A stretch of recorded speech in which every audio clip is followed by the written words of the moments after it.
मूं जंग वतन लाइ जोटरी आ, मूं जंग वतन लाइ जोटरी आ, मखदूम बिलावल मोटी आ। कावेरिन सां वेढ़ांद कयूं तो राह सके भिट धणी। मुंहिंजे प्यारे भाउ ज़ुल्फ़िकार कोलाची जे ॻोठ में गॾियल बुज़ुर्गो ऐं भाउरो जीए सिंधु देश जीए साईं जीअम से असां समूरनि क़ौमी कारकुननि सां ज़ुल्फ़िकार कोलाची कराइण जी आउं सम्झां थो त का गुंजाइश ई कोन्हे, छो त उहो अज़ीम इंसान पंहिंजी सॼी ॼमार में सिंध जे हर उन वाहण वस्ती नंढे वॾे शहर में क़ौमी कारकुननि सां मिलंदो, न सिर्फ़ मिलंदो पर हर दुख सुख जी घड़ी में उन्हनि सां गॾु गुज़ारण वारो इंसान हो। ख़ासि करे कराची जे अंदरि जिते सिंधी माण्हू पंहिंजे वतन पंहिंजी सरज़मीन ते पंहिंजो पाण खे निंधड़ को अकेलो महसूस कंदो आहे, उते ही इंसान कराची जे कहिड़े बि इलाइक़े में कंहिं बि सिंधी माण्हू सां को मसइलो थींदो हो, हू बग़ैर कंहिं पार्टी फ़र्क़ जे आया हू कहिड़ी पार्टी जो आहे पर उन जे दुख ऐं सूर में पहुची करे उन्हनि जी मालिकी कंदो आहे ऐं कंदो रहंदो हुयो। ऐं इहो ई सबबु हुयो अॼु कराची जो हर ईमानदार क़ौमी कारकुन, कराची जो हर सिंधी माण्हू ज़ुल्फ़िकार कोलाची जे वञण खां पोइ पंहिंजो पाण खे अकेलो ऐं निंधड़ को महसूस करे रहियो आहे। पर मुंहिंजा साईं समूरनि सिंधी माण्हुनि खे यादि रखणु घुर्जे त ज़ुल्फ़िकार कोलाची जी जिदोजहद रहबर सिंध साईं जीअम सईद जे फिक्री पस मंज़र सां गॾोगॾु उन जी जदोजहद सिंध जे उन्हनि अज़ीम सूर्यनि दूल्हे दरिया खान खां होश मोहम्मद शीदी खां वठी हिन दौर जे दरिया खान खां वठी वेझे सिंध जे बहादुर पुट शफ़ी बुर्फ़ जो तसलसल आहे। उन जी जदोजहद हर सिंधी माण्हू खे न सिर्फ़ कमु ईंदी पर उन्हनि सिंधी माण्हुनि सां वचन था कयूं त जस्मम जो हर कारकुन ज़ुल्फ़िकार कोलाची थी सिंधी माण्हुनि जे नंगनि ऐं दंगनि लाइ पंहिंजा सिर ॾींदा, छो जो इहो असांजो फ़ैसिलो थियल आहे। असांजे दोस्त तव्हांखे ॿुधायो त असां जॾहिं हैदराबाद प्रेस क्लब में प्रेस कॉन्फ्रेंस कई हुईसीं त असीं GS मुतहिदा महाज में शामिल थियूं था। उते असां खां सवाल कयो वियो त मुतहिदा महाज में शामिल थियण जो कहिड़ो मक़सदु आहे।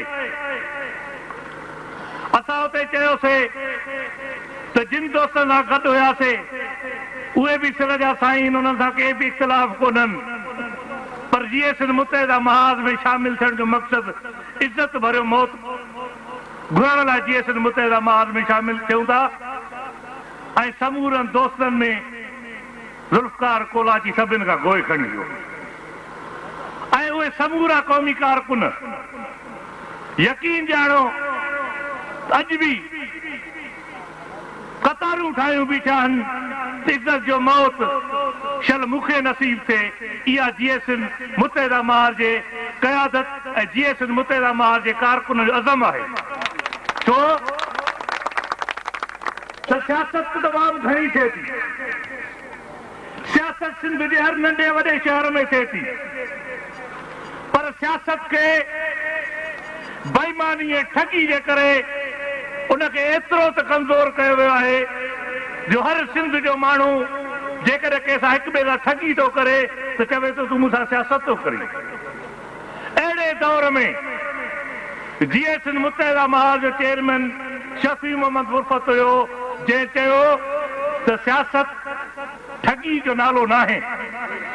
असांजी सियासत साईं जीएम सैयद वारी सियासत आहे त साईं जीएम सैयद चवंदो हो त जॾहिं नबियुनि जे अचण जो सिलसिलो बंदि थी वियो आहे त हर ईमानदार क़ौमी कारकुन खे उहो किरदारु अदा करणो पवंदो त नबी ऐं पैगंबर इन करे ईंदा हुआ त क़ौमुनि जी इस्लाह कनि, उनजी ख़ुशहाली ऐं तरक़ी जे लाइ उनजी ख़िदमत कनि।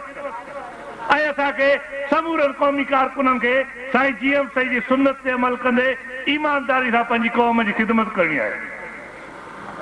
ऐं सिंधू देश जी दावा त हर को माण्हू पंहिंजे लेखे कंदो थो वठे। उन दौर में असांजे बहादुर चेयरमैन सिंध जे अंदरि इहा ॻाल्हि चिटे वाज़े नमूने सां चई त सिंध जी आज़ादी असांखे थाल में खणी अची पंजाबी कोन ॾींदा। पंजाबी दुनिया जो उहो बेग़ैरत नसुल आहे जेको सॼी दुनिया जे अंदरि पैसनि ते हिननि काबतुल्लाह ते गोलियूं हलायूं। हिननि जी मुस्लमानी इहा आहे त 30 लख बंगालियुनि जो क़त्लेआम कयूं। अहिड़े बेग़ैरत नसुल सां बंदूक जे ढेरे खां सवाइ वतन आज़ादु न थी सघंदो। ऐं तव्हां ॾिठो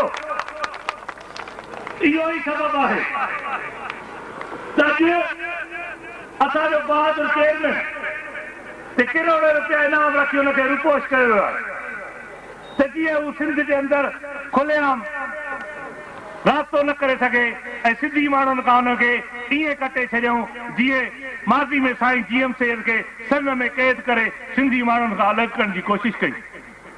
तॾहिं तारीख़ वर्झायो त पंजाबियुनि जी उहा साज़िश उन ॾींहुं नाकाम थी वई जॾहिं पंजाबियुनि जी इहा हिकमत अमली हुई त सिंधी क़ौम सां साईं जो राब्तो न थींदो ऐं पोइ साईं जे वञण खां पोइ सिंध जे अंदरि साईं जीएम सैयद जो नाम निशान ख़तम थी वेंदो। तव्हांखे यादि हूंदो उन वक़्त जी वज़ीर आज़म बेनज़ीर भुट्टो चयो हो त जीएम सैयद का नज़रिया जीएम सैयद के साथ कब्र में दफन हो गया, अब ऐसे ही जैसे गफ्फार खान का नजरिया खत्म हो गया, इसी तरह जीएम सैयद को कोई पूछने वाला नहीं होगा। तारीख़ पंहिंजो पाण खे वर्झायो। उहा माई बेनज़ीर जॾहिं पंजाबियुनि जे हथां रावलपिंडी में शहीद थी सिंध जे अंदरि अचे थी, ॾड़ी ख़ुदा जा भुट्टा जेके पाकिस्तान बचाइण लाइ एजेंटी जो किरदारु अदा कंदा हुआ ऐं उहा दावा पई माई करे त जीएम सैयद जो नज़रियो ख़तम थी वेंदो, उनजे क़बर ते उनजी लाश ते न खपे न खपे पाकिस्तान न खपे जा क़ौम नारा हणी साबित कयो जीएम सैयद खे क़ौम खां कोई बि जुदा थो करे सघे। त साॻे ई अंदाज़ में वरी असांजो चेयरमैन बि पहुच रहे पर जीअं सिंध मुत्तहिदा महाल जा समूरा कारकुन शफ़ी मुर्फत जी पंहिंजी क़ौम जी हिफ़ाज़त कंदा। ही चरी जा पुट ISI जा गुंडा चवनि था त शफ़ी मुर्फत जेकॾहिं परे आहे त मुज़फ़र भुट्टो सिराई कुर्बान शफ़ी मुर्फत आहे चवंदुसि ऐं साॻे वक़्तु इहा दावा था कनि त सिंधू देश लिबरेशन आर्मी जो हेडक्वार्टर तबाह करे छॾियो। चवां थो त चरी जा पुटो हर माण्हू सिंध जो गैरतमंद माण्हू शफ़ी मुर्फत था केतिरा शफ़ी मुर्फत ख़तमु करे सघंदो। हर गैरतमंद सिंधी माण्हू जे ज़हन दिमाग़ के दिल में सिंधू देश लिबरेशन आर्मी जो हेडक्वार्टर था केतिरा किरोड़े सिंधी माण्हू खे ख़तमु करे सघंदो। असां में एतिरी ज़रूरत ई कोन्हे का।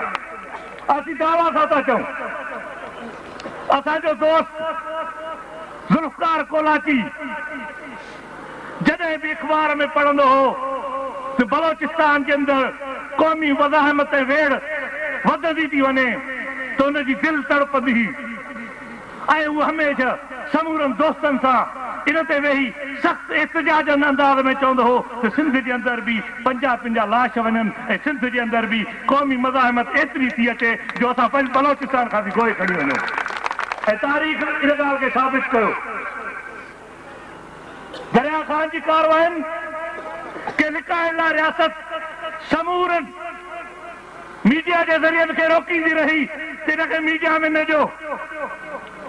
जीअं सिंध मुत्तहिदा महाल जे चेयरमैन जो नालो को बि TV चैनल पंहिंजे चैनल ते हलाइण लाइ नाले खणण लाइ तयारु कोन्हे। असांखे ख़बर हुई असां सां उहे मीडिया जा माण्हू चवंदा हुआ त रियासत रोके थी त जस्मम ते बंदिश आहे।